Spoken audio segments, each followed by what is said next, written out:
दोस्तों, मौत इतनी भी आसान नहीं होती है जितना हम लोग समझते हैं और बोलते रहते हैं कि भगवान हमें उठा ले, भगवान हमें उठा ले।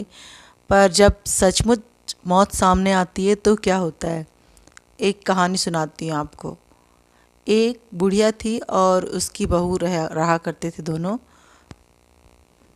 सास बहू में बिल्कुल नहीं पटती थी, बहुत लड़ाई होती थी दोनों में। बहू कोई काम करना नहीं चाहती थी और सास से काम होता नहीं था। तो वो अक्सर प्रार्थना करती रहती थी, हे भगवान मुझे उठा ले, मैं अपनी बहू से बहुत परेशान हूँ, बहुत दुखी हूँ। तो एक बार क्या हुआ कि भाई भगवान ने उसकी प्रार्थना सुन ली बुढ़िया की, और वहाँ से यमराज जी आने लगे बुढ़िया को लेने के लिए। अब जब बुढ़िया ने देखा कि यमराज जी आ रहे हैं उसे लेने, तो वो जो प्रार्थना करती रहती थी कि मुझे उठा लो ये सब भूल गई वो, और उसे तो घबराहट होने लगी कि अब मुझे यमराज ले जाएंगे।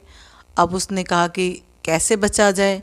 तो जब यमराज जी आए कि बुढ़िया माई बोलिए, आपने हमें बुलाया था तो हम आ गए।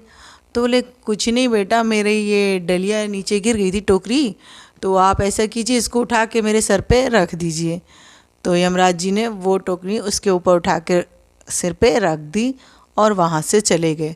फिर बुढ़िया ने भगवान का शुक्रिया अदा किया।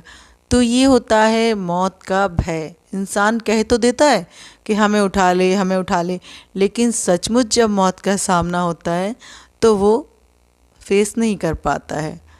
तो इसलिए जैसा भी समय है उसका मुकाबला कीजिए और सुरक्षित रहिए, खुश रहिए।